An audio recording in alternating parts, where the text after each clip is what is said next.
Okay, good morning, everybody. It's Peter here from AJS, and once again, it is my delight to take you into a jeweler's workshop somewhere around Australia. And this week, we're going to sunny Bendigo, and we've got the pleasure of welcoming Dan Cox on board. Welcome, Dan. Hello, thank you for having me. Great to have you here, and thanks for the little view outside your window this morning. Yeah, not quite sunny this morning. It's a little bit drizzly and wet, but that's probably a good thing. Well, it is Bendigo after all. Well, this is right, and autumn is upon us, so soon it'll just be freezing cold. So For 6 months. for 6 months until about November, and then we'll be Yeah, fine. for a couple of days. Yeah. Okay, Dan. So today we're going to be setting a statement stone. Would you like to please define what a statement stone is? Yep. So a statement stone for me is a stone that is quite a large stone. So I have a couple of examples, and one of the examples is this ring here. So um, this ring actually, you don't want to wear too much else on your hand when you're wearing a statement stone. I don't think. Some people think more is more, but I think less is more. And so a statement stone is quite a large stone. You can see that this one takes up most of my finger, and I wouldn't be able to put anything else on there. So essentially, a statement stone is a really large stone. It makes a statement. It makes a statement. You want it to Mm. stand out, and this is exactly what this is going to do. It's going Mm. to stand It'll out. certainly become a talking point, I dare say. One hopes so. I have Yeah. had many talking points, and this ring has almost been stolen from me because somebody liked it so much. So, yes. Okie doke. So, would you like to explain the process that we're going through this morning then? Yeah, sure. So I've done a little bit of prep work in regards to the stone that I'm going to show you to set, and I've also got another stone that you can, probably have a little bit more easier access to because I wanted to show everybody the different types of stones that you can set. We won't be able to run through all of the different ways of setting these stones, in the whole making process, but pretty good at drawing a bit of a diagram. So I'm going to show you as much as possible through drawing diagrams and process of setting just different ways that you can pick up, relatively cheap stones as well from, lapidary clubs or gem sales and stuff like that, and create your own statement ring. So the stone that I'm mainly working with, and I'll show it this way, I suppose. I'll take the lid off so hopefully you can see it a little bit better. This one here, maybe over here. Can we have a look and see if that, Yep. my phone doesn't tell me that's better. So this one here is a lemon quartz that has a pretty fancy cut. On the back of it, it has almost lines cut into it. So then from the front, you can still see those lines, but it is cabochoned to a certain degree as well. So the top surface is really nice and smooth. And I suppose the thing with the stones is, and especially like larger stones, a lot of people kind of go, "Oh, what am I going to do with these really big stones?" This is you have to kind of have a little bit of inspiration. I have to tell you that I have had this stone for probably maybe 10 years, and I haven't really kind of done anything with it because I've been waiting for the right kind of inspiration to come for me to do something. So in looking at this, it almost has almost like a pillow top to it because although it is cabochoned on the top, each of the sides have a chamfer against them as well. So I'm starting to make a setting that will actually match that little chamfer that's there. So the shape of the stone on the very edges here is quite nice and smooth. And so I'm starting to think about how I could actually incorporate my setting or my claws.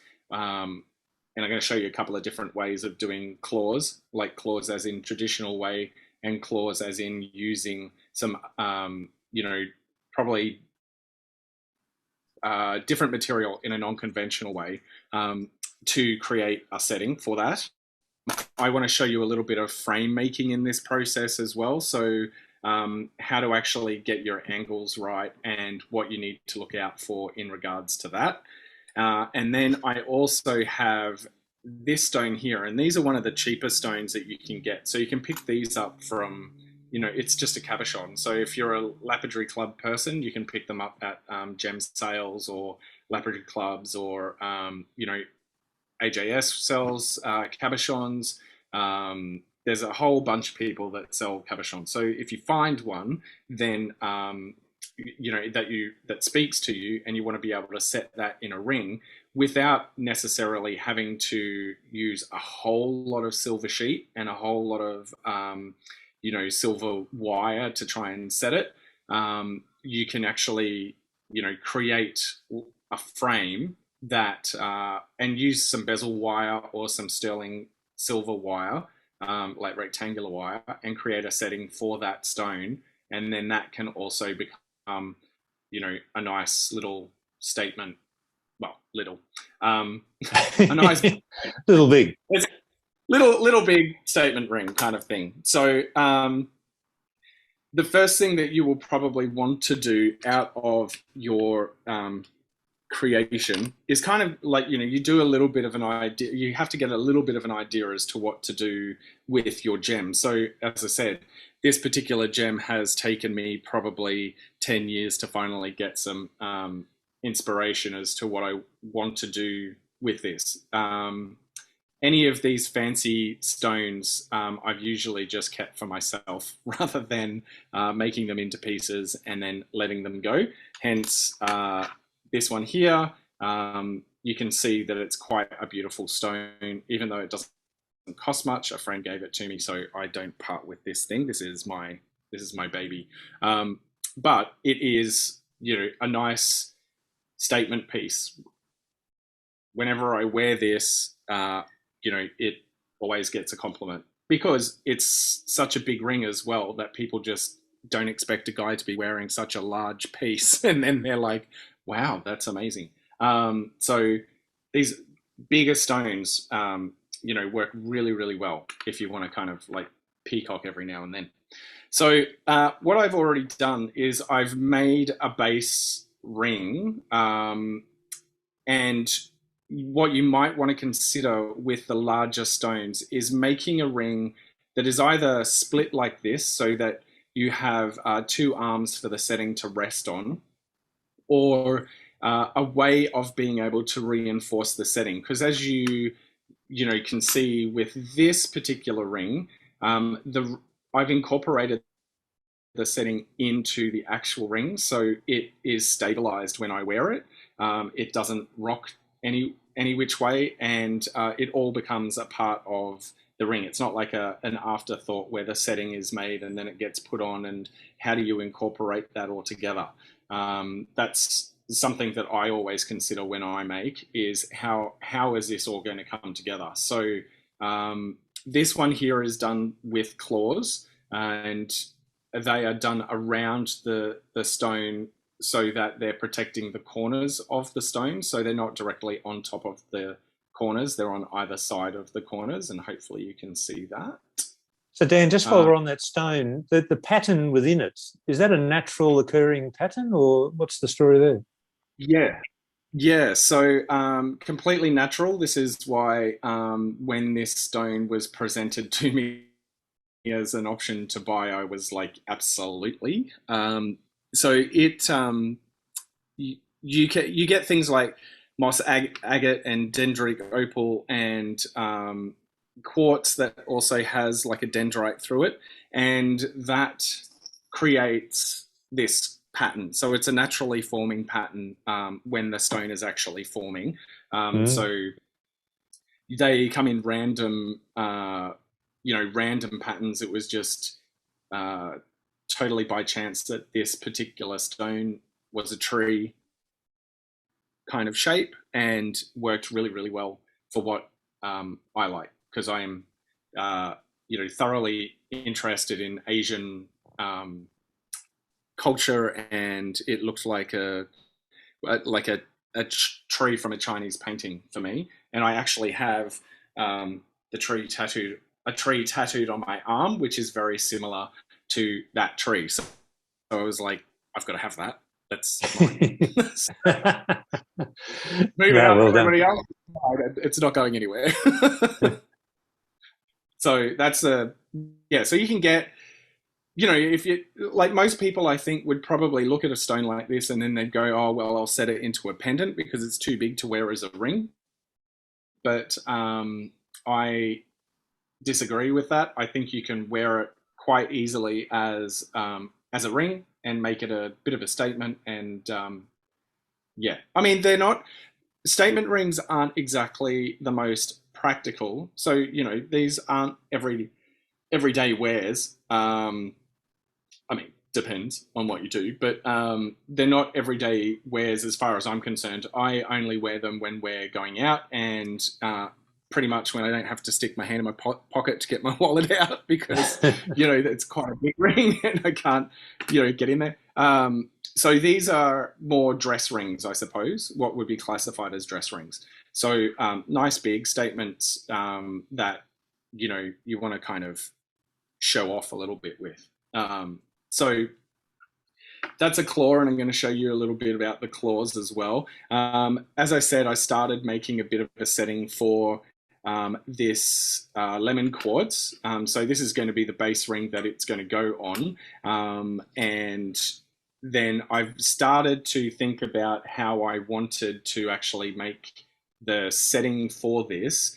And I will run through this process. This, you can see that this is a flattened piece of wire. This is actually rectangular wire that I flattened, and this is how I'm going to secure this stone, because one thing that I really want to do is allow that pattern that they've carved into the back of the stone to shine as much as possible. But you also have to think about how you're going to secure that and how you're going to keep that stone in place.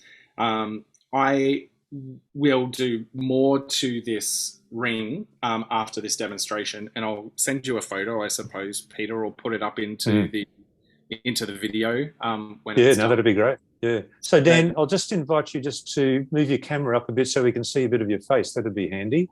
And this one or this one? This one. The one that's on at the moment. Yeah, just so we can see your handsome face there. Yeah, that's better. And also, I'd like to welcome those viewers we have on board. If you'd like to introduce yourself, just let us know where you're from. That'd be great. And I invite you to please ask any questions along the way. Yeah. Okay. Totally. Yeah. Back to you then, Dan. Thank you. Yeah. Cool. No worries. All right. So I won't stay in this position because it's very uncomfortable. I'll stay in this position for now while I'm explaining this. Okay. So I'm making a little bit of a frame, which is what I'm going to run you through first of all, is how to make your frame, and probably an easier way. And if anybody has explored stone setting before, you will probably have gone down this path of making a frame.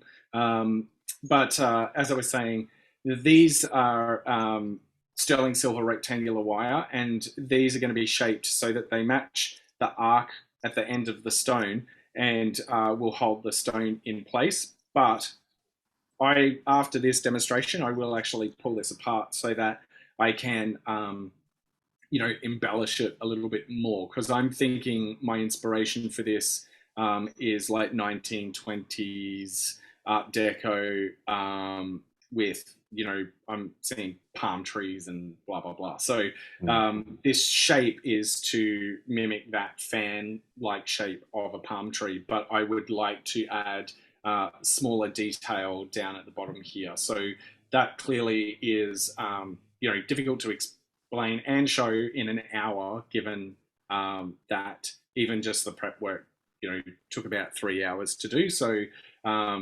it's a longer process, but we'll get there.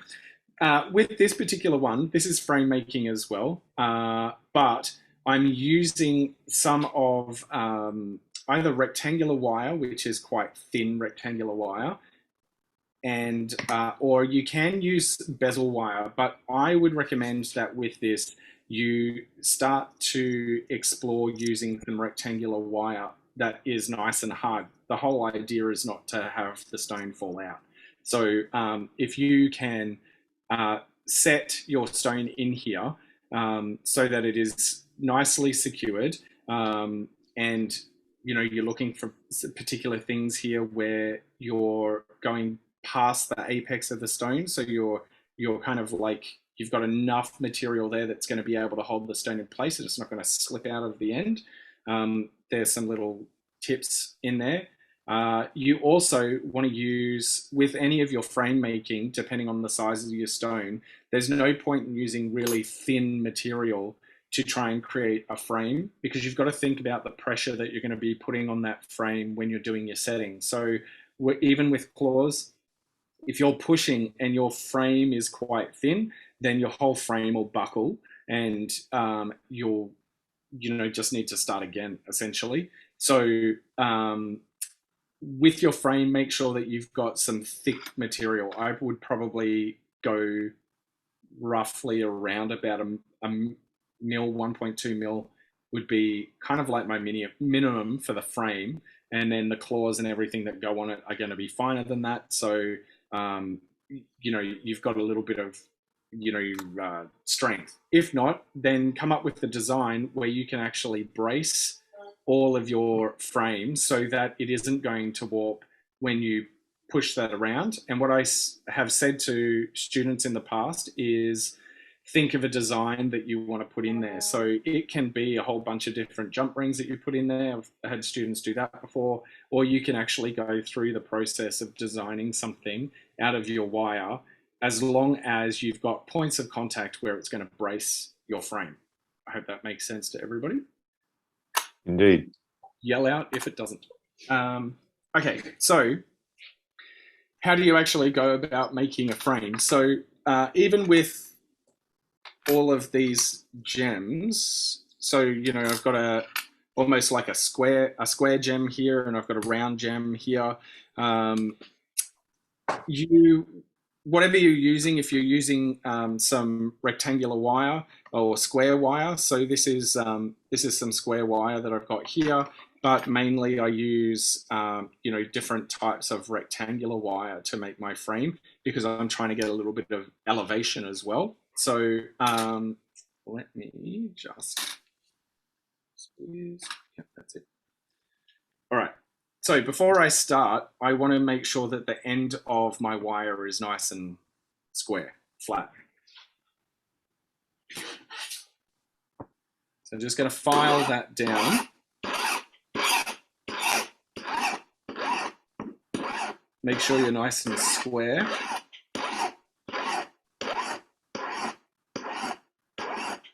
Measuring the stone. So this stone is, let me just have a look here. So it's 15 mil across, and it's 19.58 down or something. So what I'm going to do is the L that I'm making, so this little shape that I'm making for my frame, I want to make sure that the shorter length, which matches, or is a little bit more actually, than the length of the stone there, not the length, the width of the stone. So it really doesn't want to connect. So I'm going to measure at around 17, gives me a couple of mil, and I can always file down if I want to. So I'm just going to put that on top and then make a little mark. Well, then Orietta has asked, what is the stone you're using? So it is a lemon quartz. That you've had for 10 years, tucked away for this very purpose. Tucked away for a really long time, along with quite a bit of my other collection of stuff. So steel rulers, I like working with steel rulers quite a lot, because you can actually use them as a square. So you just want to make sure that you're going to be nice and straight here in ruling your line. And start off lightly, but then really kind of dig in a little bit. What you're doing is you're creating a channel so that when you start to file, your file has a groove to work into. I'm going to start with a triangular file and then move to a square file. So Dan, I'll just clarify that question that was asked. What is the thickness of that wire that you're using? The exact thickness of this wire, I have some calipers, so I'm going to measure that for you. So this is actually 1 mil, but you could use thicker depending on what your design is, what your, what your concept is, what you're thinking will work. All right, so as I run my triangular file along there, I can feel a groove. It actually grabs onto my file. And so I want to use that groove as the beginning, the guide. So I just start nice and light. And what I'm doing is I'm opening up for a fold. What you might find if you're working with thicker wire is that you need to anneal what you're working with, the material that you're working with, because you're going to be bending it. And if it's work hardened and it's come, from the factory work hardened to you, then it will probably snap, or at least it will start to, it'll start to crack, and you don't want it to crack. And essentially what I'm looking for is something around about, if you're going for a right angle, clearly this will depend on the shape of your stone that you're working with. But if you're going for a right angle, I'm looking for a depth that is close to around about 3/4 the way through. You don't want to go too far.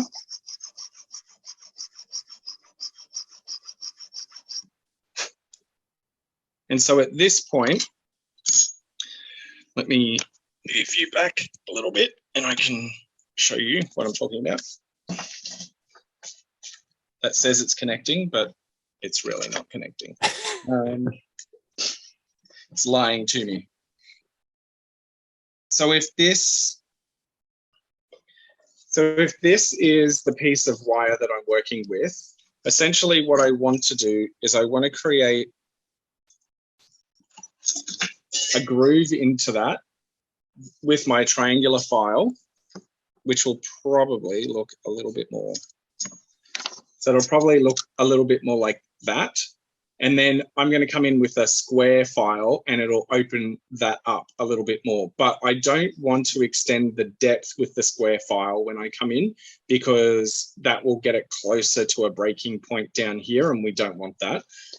So eventually, when I've got this, this square kind of groove happening, this bit's going to be bent up and close that gap, which then should end up being something like this little triangular bit. So now that I've dropped my wire, okay. So square. So that was well explained. Thank you, Dan. Excellent. And illustrated. Oh, good. Yes. The drawings, they're amazing.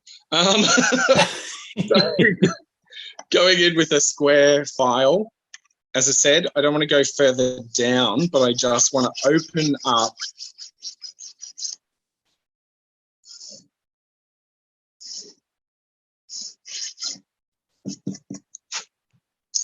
so now I've gone from this tiny little thing and I've opened it up a little bit further. And so now I should be able to get that right angle. I use some parallel pliers because they're nice and wide, and I can come in right next to the groove and support that, while the rest of the material here I can use as my leverage to bend it around, and then I get a much sharper angle going on from that end bit. So Dan, could you just explain, Miranda's asked the question, why don't you just use the square file in the first place?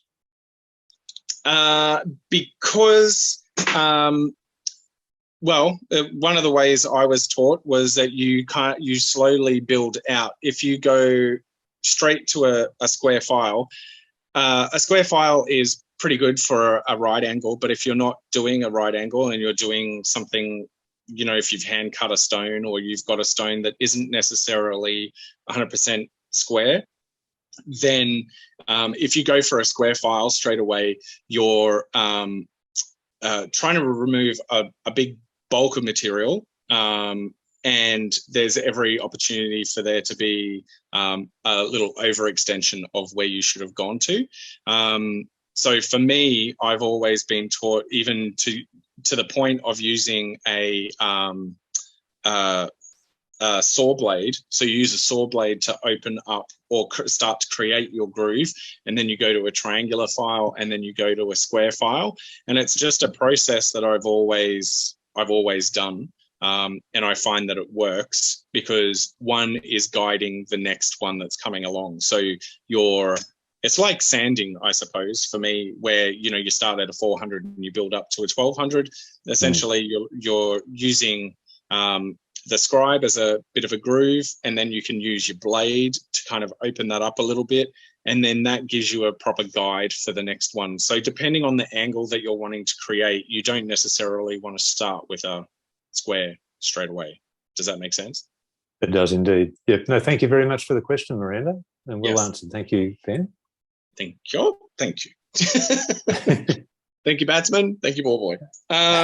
Okay, so I've got my groove here, and you can always check this up against, up against your gem. I know that I have excess here on this end.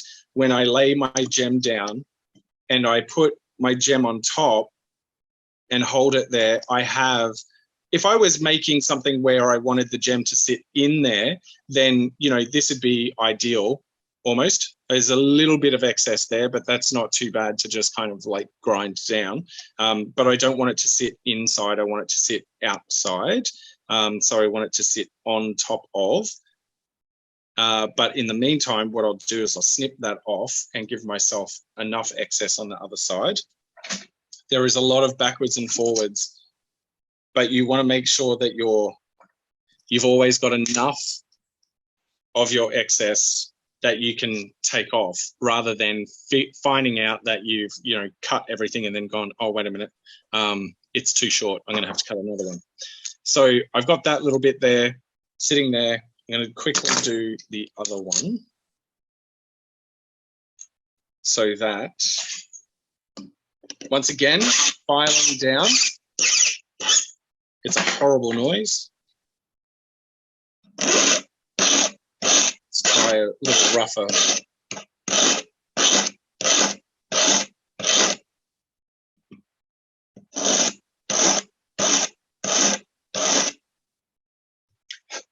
And so what I do through this process is I slowly remove a little bit and a little bit and get these two frames to meet together so that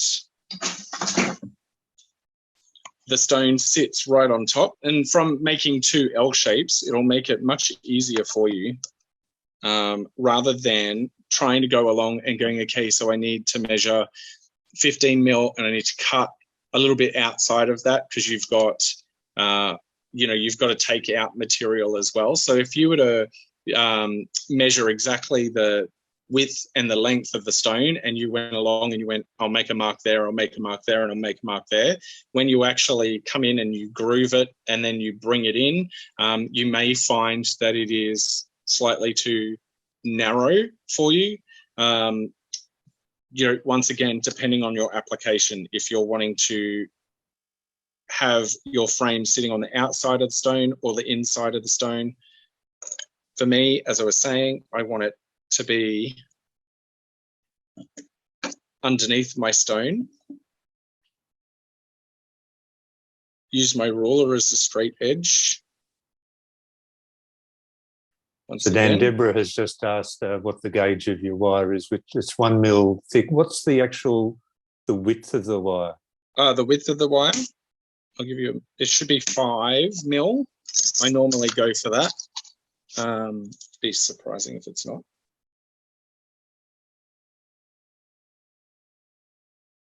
Okay, so it's slightly narrower at 4.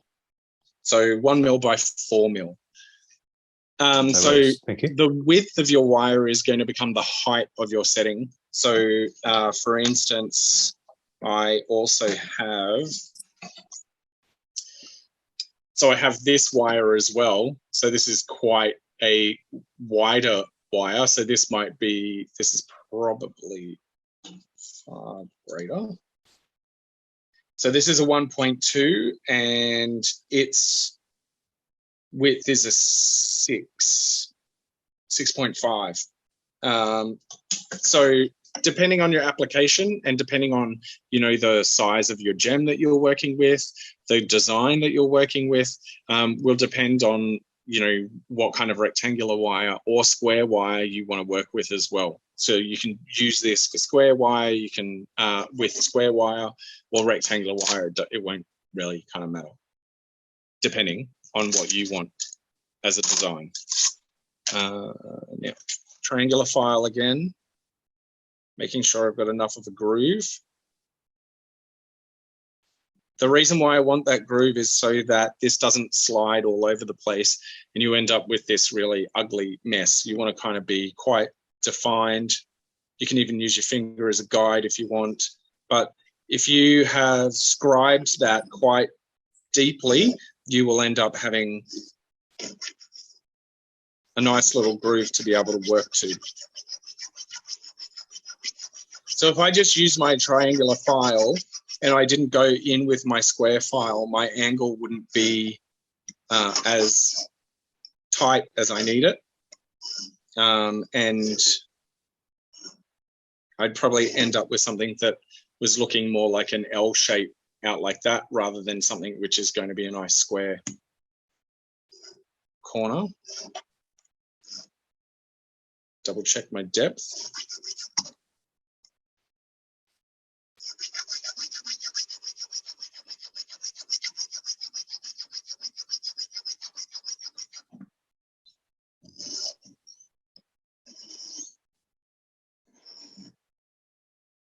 Okay, so that's deep enough. Now going in with my square just to open that up. As I said, you're not going down, you're opening it up. So you want to keep that depth with your triangular file. Open that up. Get my snips. No, get these ones. All right. Coming in with, if you don't have parallel pliers, you can use wide flat pliers, but I would suggest that you come right up against that join or really close to that join, so you're supporting that join as much as possible and getting your thumb on the other side so that when you do that bend, nice and gentle, then you get a nice little angle going on. You can make some little adjustments to this as well if you need to. Pull it a little bit further if you want. Just going to use this as a guide. So I'm going to cut it too short, because then it's making it all over again. So now I have 2 L-shaped pieces, and I'm going to bring you back in. So I've got these 2 L-shaped pieces that, you can now make as long or as short as you like to match your gem. And this is where you would go backwards and forwards and test it against your gem to make sure that your gem is sitting on top exactly where you want it. Is the length right? Is the width right?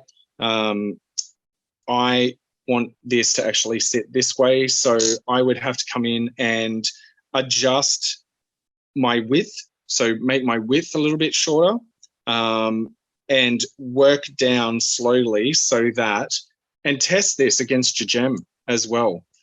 So you can always lay it up against your gem and you want to see exactly where it sits. So this length would have to come back. So I'd come in and either snip that or file that down, and then get it together so that it is sitting in the right point. When I have it exactly matching and where I want it, I come in once again with a scribe, and I would come in and scribe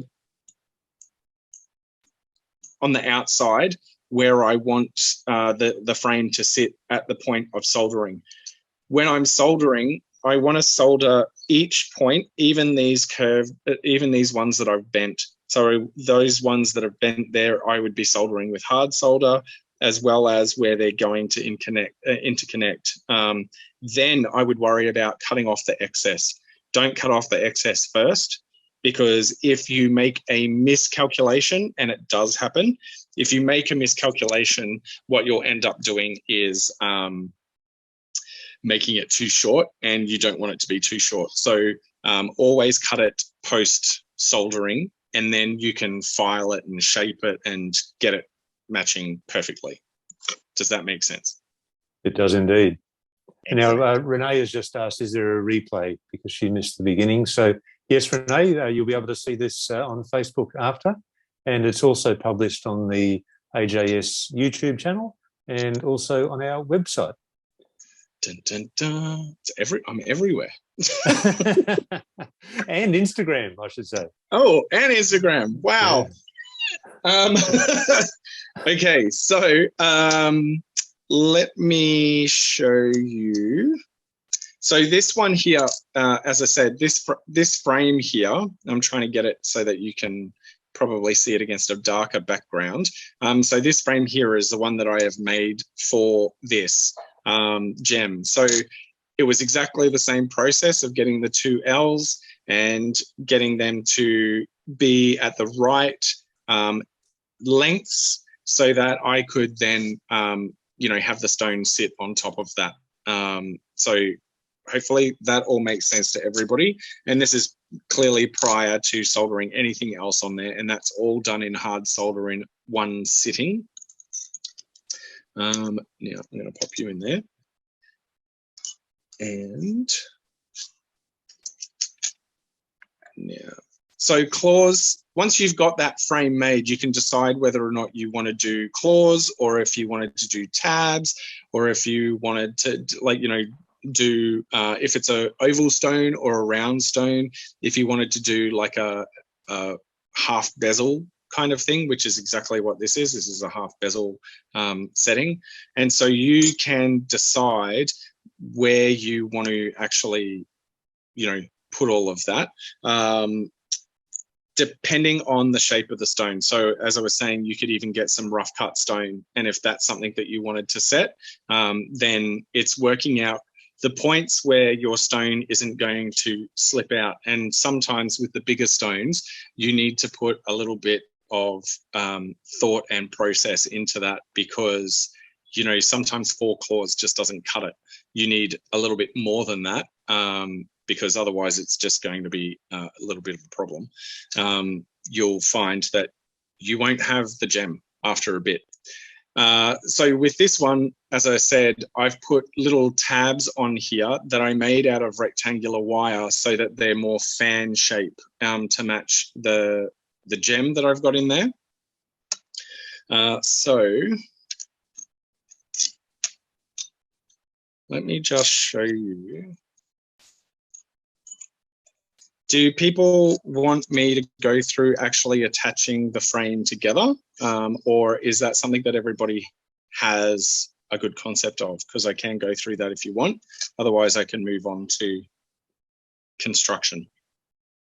So I'm sure someone would like to see it, Dan. So if you could, that'd be great. Yeah, sure. Okay, cool. Excellent. All right. So I'll bring you back down so you can actually have a look and see what I'm doing. The computer is well and truly gone to sleep on me. Okay, so what I've got is the gem in there. I'm going to come in with my scribe and just mark where the width is of the gem so that I can see how much excess I have.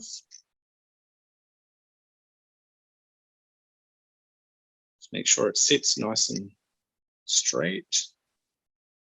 Sometimes I get like a right angle, like like a square, something, well, even the edge, you could even get the edge of a steel block, just to make sure that your frame is actually at a right angle and that it's going to sit nice and flat.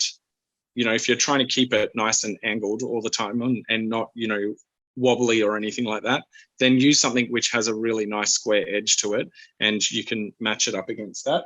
And if it's a steel block, you can, and it's not quite there, you can also give it a little bit of a tippy tap and make sure that it actually sits where you want it to, and that it's nice and square.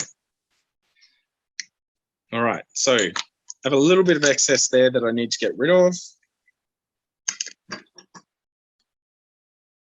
So I'm going to snip just to the outside of that line, making sure that everything doesn't fly off on me.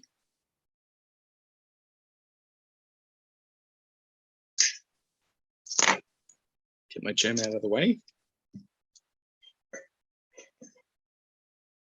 Don't know how many times I have misplaced tiny gems. At least these are big.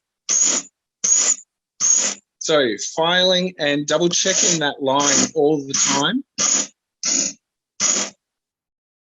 So just making sure that I can still see that line. So I'm coming down onto that line. Before I go too crazy on that one, I want to do the same to the other. Once again, I want to slowly but surely get there. I don't want to go too gung-ho and then realize that I've made it way too short. And then, you know, if I decide to put claws on there or something, or tabs on there, that the stone is really, really tight. I want to make sure that that's not going to happen.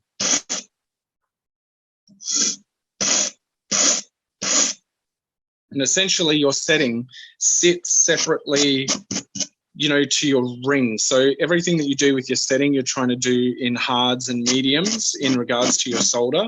Your ring, you should have used hard solder to put your rings together, or your ring together, depending on the design that you're going for. I use hard solder throughout this process of making this ring. So each of the rings is done with hard solder. And then when I've attached them with hard solder as well, which, you know, can break convention, but it works. So, you know, I was very much told that you can't, yeah, we got a little while to go yet. You can't repeat a solder when I was at uni, but you actually can repeat a solder when you know what you're doing, when you get there. Okay. So we get that down, do the other side.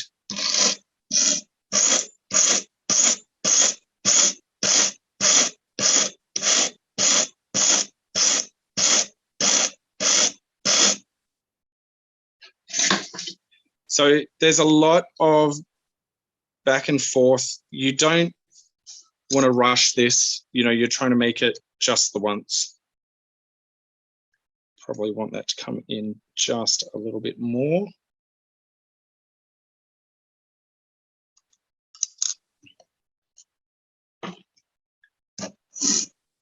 The thing with stone setting is you want to give yourself some time to do it. If it's not working, get up, walk away, and come back to it. Because otherwise you end up with a puddle of silver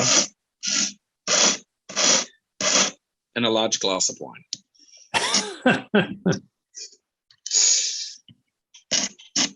And possibly a few expletives in there too. So that happens. All right.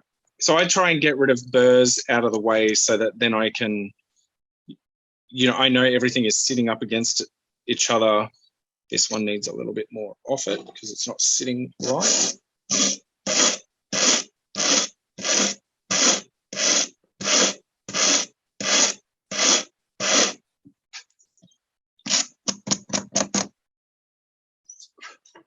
Make sure everything's out of my way.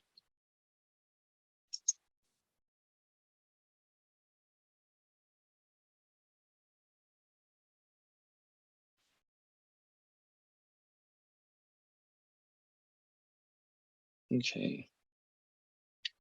So the length is really easy to adjust because that's just pulling those L shapes in and out and making sure that they're, sitting exactly where you want. It's more so the width.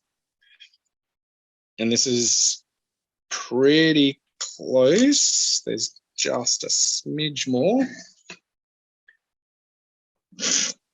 So you can see how, making a setting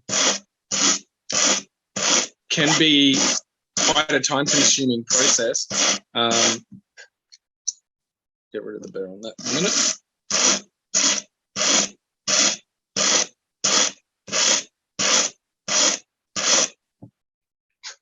It's all about, you want the result, but it's also about the journey. You want to be able to understand what you're doing in this process. So, I always say to a student that you need to,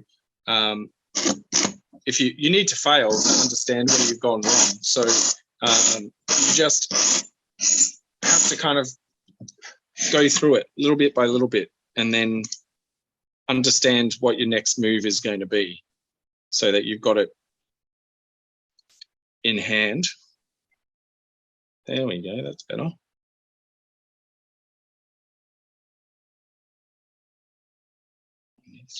In. So I've got it so it's sitting pretty right. So we'll work with that. All right. Let me bring soldering board. So I don't have to move it too far. Like I said, I'm going to make a mark.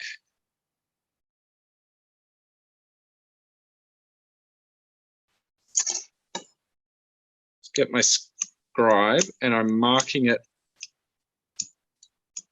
on that end. I'm going to come in, not cutting anything off at this point in time. And I move my angle so I can see my line. There shouldn't be any reason for you to pin this in place either. You should just be able to squeeze.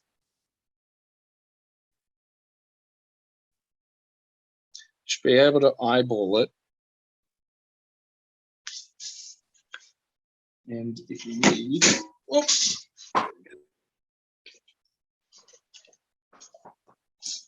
Okay, I've even got, so I can get nice and close and see that I'm exactly where I should be.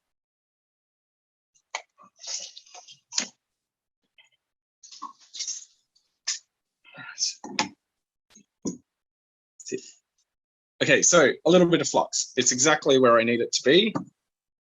See if I can get you to see that without moving this too much. You can see I've still got my excess there. I don't need to remove that at this point in time. Do need to get my gem out of the way because that's never a good look. And I'm going to put a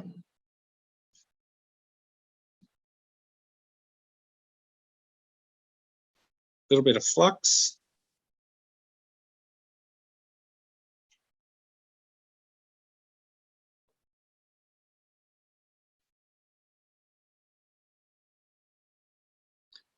Double check my alignment.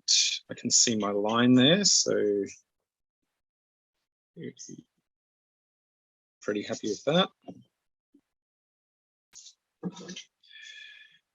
Now, as I was saying, it needs to be with hard solder. Now, you can do little pallions of solder if you want. I tend to stick solder it. So, stick soldering is actually just cutting a length of your solder, holding it in some tweezers. You can see it's really quite fine. And getting these up to the right temperature that I can feed some solder into there. So I'm going to do that now. It takes a little bit of practice with stick soldering. Let's, okay.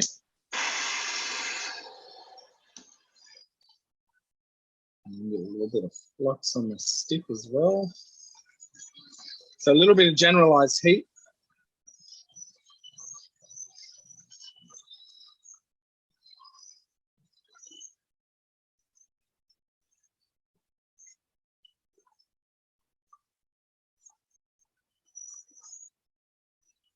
So I'm getting it all nice and warm, letting that flux bubble and release.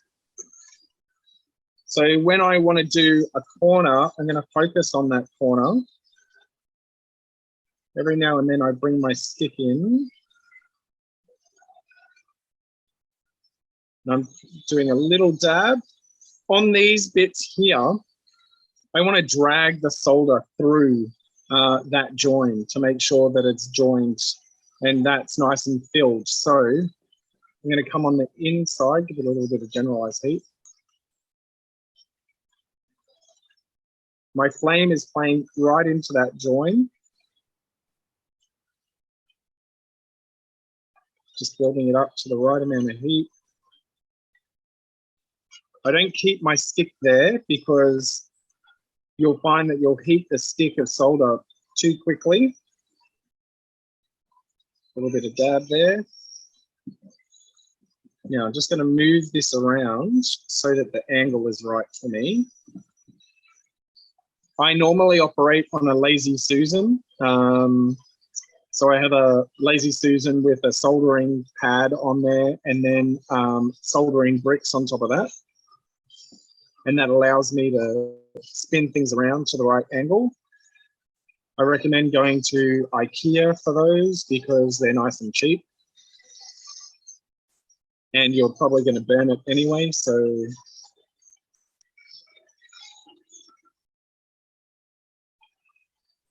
get it up to temperature. All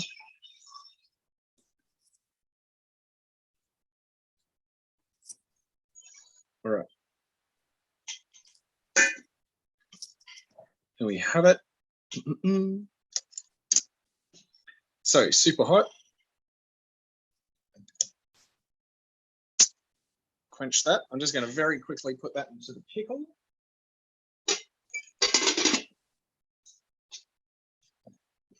Let's get that out of the way. All right. Welcome back. Thanks, Dan. No worries.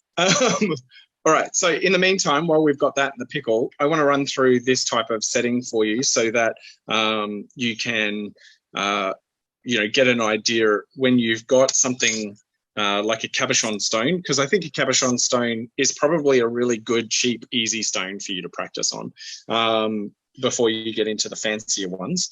And I normally use like a square wire or mainly for these, probably a square wire, but a thicker square wire.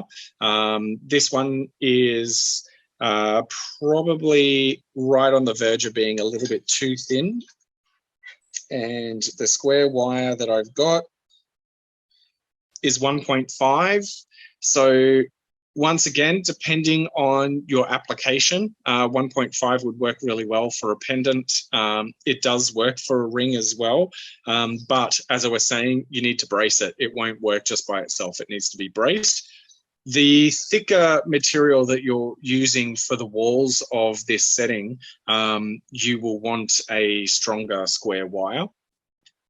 Now, to get your shape, you can go through and you can do your measurements and your formulas and, beat it into an oval shape. Or you can, once again, prepare the end and then hand shape this. And that's probably a good practice to get into, hand shaping. Especially if you want to start cutting your own stones. And if you're like me, when you cut your own stones, you want to come up with something weird and wacky that, a standard setting's not going to work with. So this is a good way of being able to kind of, create your own. So I use half round pliers, so half round on one side and flat on the other side. And I want to start to shape my wire to the actual gemstone, and we're wanting a nice fit. So I try to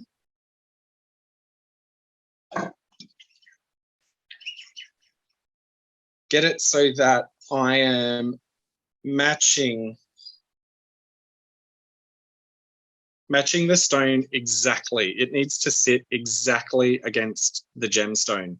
And so you need to work that all the way around so that you see, and the terminology I use is a bee's dick. So you see a bee's dick of silver. So it's the tiniest thing ever. Sorry if that's inappropriate to people, but this is where you got the message across, Dan.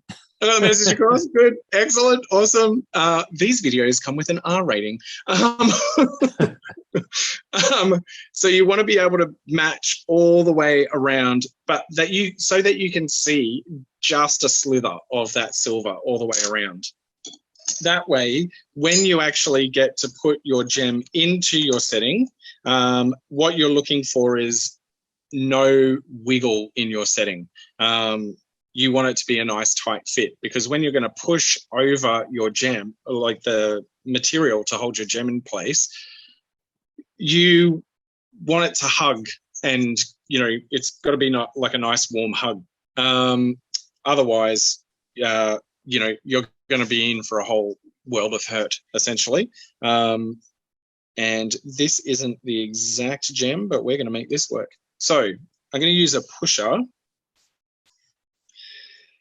As I was saying, you can use bezel wire for this, but I would recommend that you used once again, a rectangular wire that was thinned out. So you could either thin that out yourself, or you could, buy a sterling silver bezel wire, because the sterling silver bezel wire is thin enough, but it's quite strong, and it's still quite an effort to push over. So what I would do in setting, so say this was attached to my ring, so this would have to be attached to the ring first and foremost. Then I've done my polishing, I've done my cleaning up. You might want to sandblast it, you might want to put it into a tumbler and let it tumble up. You want to get everything ready to the point where you're ready to just set the stone. The stone is going to be the last thing that you're going to set. So that would all be attached and it'd be ready to go. Even if I was making a pendant or something like that, the stone is always the last thing to go in. And then you're going to do something like, a final polish and a final cleanup to the piece, and that will be it. So I'm just going to show you the setting process of this while we're waiting for that in the pickle. And then, yeah, I hope that makes sense. Don't set your stone first and then try and solder it. Bad idea. Makes a lot of sense. Makes a lot of sense. Yes. You'd think that it makes a lot of sense, but I've been teaching for a while. It can happen. Yeah. All right. So I'm starting on the inside. I've got a pusher starting right in the middle, and I'm going to push and then slowly work myself out to the corner. It takes a bit of resistance to get there. I don't want to push all one side though. I'm going to flip this around going to come from the other side. So this is just like any kind of stone setting. You always want to work your opposite corners or your opposite points, even like in a bezel setting, you know, your north, south, east, west, and then you're going around so that you're always doing the opposite and the stone stays in the middle. It doesn't get pushed to one side. You know, in the early days, that's probably a thing that happens quite a lot. When you're setting stones, you forget about that. But I would recommend that you go a little bit on each side. It takes a little bit to get this over, especially when you're working with sterling silver. You know, the difficulty in pushing backwards and forwards can be quite, it's a strength thing. You've got to build up your strength, I suppose. You know, bezel wire is rather easy. Fine silver bezel wire, super easy to bend around. I do tend to use in my setting process what I call the persuader, which is a little riveting hammer. Very, very carefully. It usually freaks a lot of people out when they go, what, you're going to hit it with a hammer? But, you know, it works. You'll get to a point where, you know, you might need to give yourself a little bit of break in trying to push over.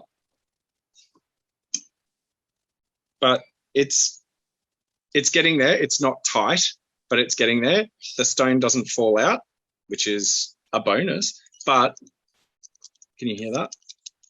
We can. Yeah, bad. So it needs more pushing, and it needs more persuading. If you're working with sterling silver and you can't manage to get it really, really, really tight, this is where something like a little riveting hammer can come in and really make it work for you. And I can probably hear every trade jeweler gasping, but I don't think so. I've seen them use pliers. So everybody's like, no, you're giving away the trade secret. All right, so put it against a steel block. Have it up against the edge so that your hammer, one, isn't hitting your steel block, and two, you definitely don't want to hit the stone. If you are worried about hitting your gem doing this, then I would recommend using some masking tape and masking tape up the stone, just so that if you slip, you're not smashing your stone. You're not hitting it that hard, by the way. You're giving it little taps. And I'm up on that edge because that's what we want to push over, right? We want to push that edge over. And it's just a little tap. Once again, don't go all from one side. You want to go from the other side.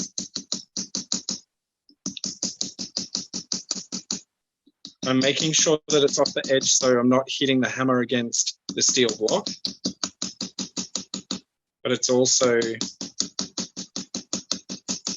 not damaging the frame or the setting that I've just made.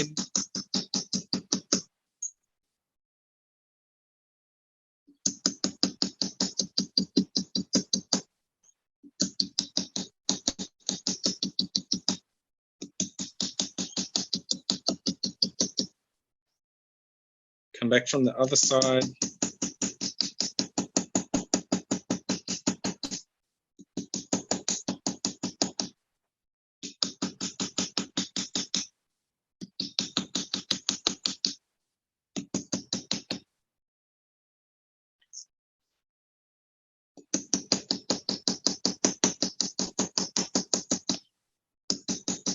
Just check for any little waves, any bits that haven't quite sat flat against the stone. Gentle persuasion.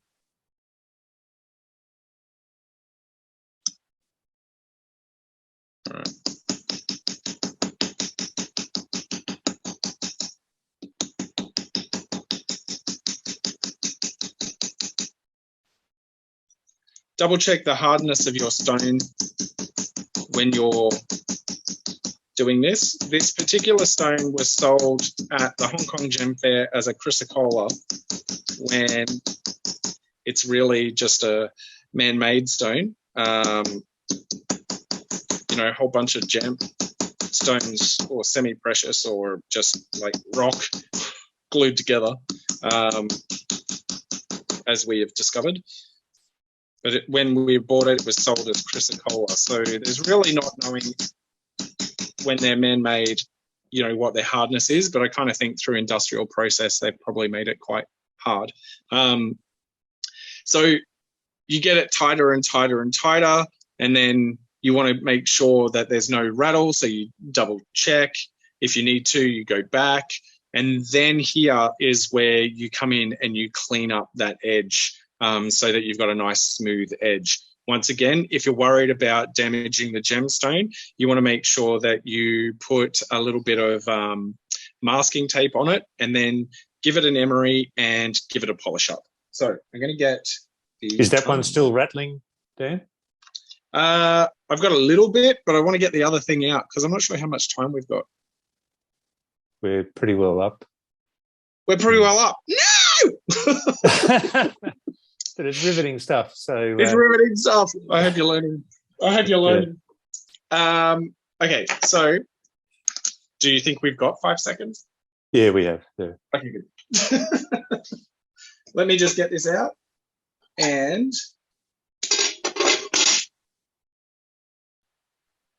just gonna pop that in there. All right.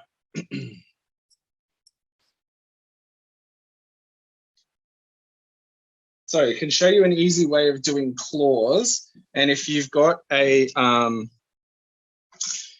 nice soft brick like this, it's going to work perfectly for you and for this process, because it's going to hold the claws in place for you. Just going to cut off that excess. So I'm just coming in at the corner, cutting that off. Time-wise, I would file that down so it's a nice fine fit, and then I would double check that the gem sits exactly where I want it to sit. And just for the purpose of doing claws, I'm going to do I'm going to do a series of claws on here or something. So I'll just put them in there so that you know what the next step is going to be. So I've got some round wire, which is about 1.2 mil wide. Yep, a little bit more. You want enough that's going to be, it's going to be strong enough. If you're using thin wire, it's just going to, bend really easily, especially when it comes to claws. I'm not a huge fan of claws because they do grip and can be quite a pain. Cut yourself a length which is going to be probably a little bit longer than, well, much longer than what you're going to need for this particular process. And if you've got a soft block, you can tap these into position.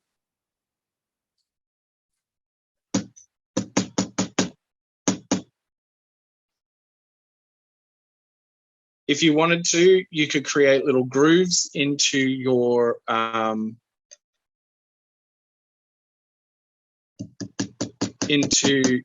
frame.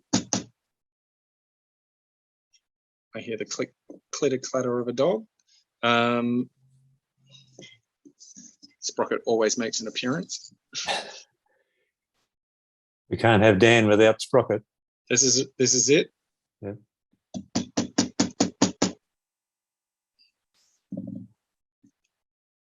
Right, so you can see that I'm pinning it.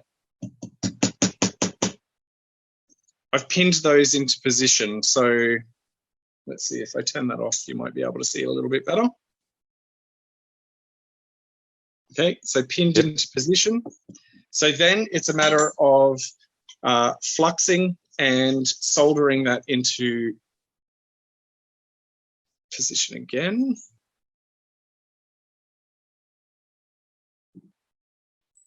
The beauty with using claws and using them this way, if you have a misshaped stone or an odd-shaped stone, then what this is going to allow you to do is put your claws where you need them.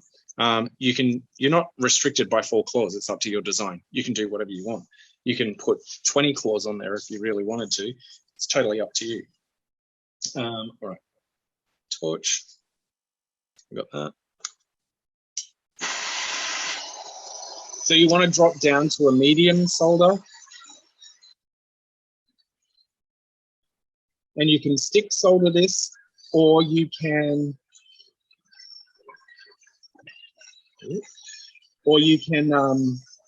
use your little pallions again. The important thing is to heat up the frame, not focus on the wire that you've got, because if you focus on the wire, then the wire is the thinnest bit. It'll melt first.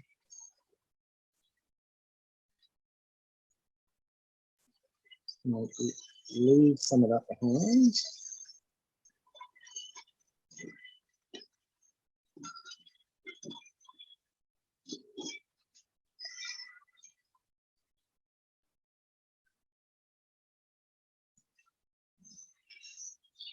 So I bring the flame on the inside, so I'm getting the wire to attach. Turn that around a bit.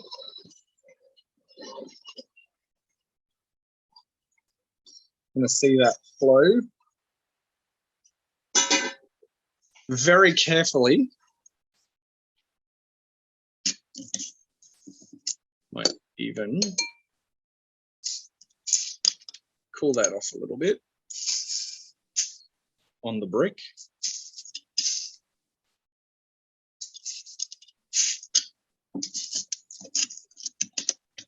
Just like using chopsticks. All right, so now I have my frame. So what I would do is I'd come through these little excess bits at the bottom. I would shave those off, and then I would be able to put in my gemstone.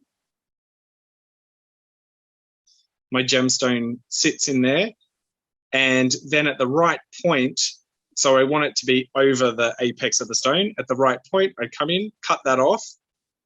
Clearly, I would solder this onto my ring. Yet again, this would need to be attached to the ring first, and then I could do the actual setting after I've done all my cleanup and after I've polished and made sure everything is exactly where I want it to be. Then I would attach that. How far over are we? No, that's good, Dan. Actually, I'll invite people, if you've picked up a tip or a trick today from Dan, if you'd like just to share what in particular you picked up or what you enjoyed, that would be great in the comments. But we've had a lot of... sorry, I've just got an alarm going off here. Yeah, we've had a lot of good interaction today, Dan, and I'd like to thank Deborah, Helen, Orietta, Fiona, Laura, Mariana, Miranda, Robin, Renee and Daphne for your interaction and comments and your viewing. So thank you very much for that.